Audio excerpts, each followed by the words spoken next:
Oi, eu sou a Thaís e hoje estou aqui para mostrar a proposta de notificação de pequeno porte, que foi o primeiro projeto integrador que eu desenvolvi na Faculdade de Arquitetura.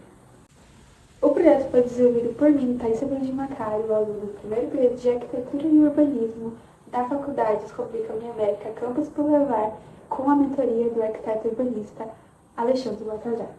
Na faculdade, nós temos um projeto integrador que visa criar soluções práticas para as necessidades da sociedade, melhorando a qualidade de vida das pessoas e contribuindo para um desenvolvimento sustentável. No caso de uma edificação de pequeno porte, foi analisada uma demanda de construir uma casa de até 70 metros quadrados, o que pode ocasionar muitos desafios que foram que nós encontramos no meio do caminho. Como, por exemplo, o espaço limitado, o orçamento limitado e até mesmo questões de iluminação e ventilação da edificação. Mas o propósito de uma edificação de pequeno porte é justamente isso: o menor custo, maior flexibilidade também, menor orçamento. Um dos grandes aprendizados que eu tive em relação a isso foi justamente trabalhar e cuidar do espaço antes de começar de fato a fazer o projeto dele. É analisar quais são as necessidades, analisar o que nós precisamos, o que nós queremos e devemos colocar numa planta baixa, por exemplo. Fazer antes de uma planta baixa uma visualização, um fluxograma, para entender qual é a flexibilidade que nós vamos ter dentro dos ambientes. É realmente entender como a casa ela vai funcionar antes de colocar tudo de fato direto na planta baixa. Aprendi também nesse projeto sobre a importância da otimização dos espaços, que pode tornar ele um ambiente multifuncional, um ambiente muito mais confortável e agradável de estar. Com certeza, um dos maiores problemas que eu tive no desenvolvimento desse projeto foi em relação à otimização do espaço, porque são 70 metros quadrados, então é muito pequeno e eu não tinha muito uma noção de espaço.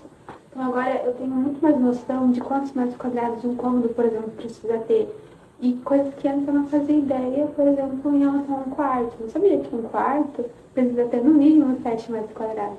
Então, quando a gente está fazendo a setorização da casa, que é onde a gente separa realmente setores, quais áreas cada setor tem, nós temos uma visão ainda melhor. Mas quando a gente passa da setorização, do fluxograma, a gente vai para a planta baixa, que a gente realmente entende onde cada cômodo precisa estar, onde eles precisam ir para se encaixar. Porque não adianta colocar cada um num lado, cada um de um jeito, se não houver realmente uma harmonização e uma boa circulação entre os cômodos, não adianta nada.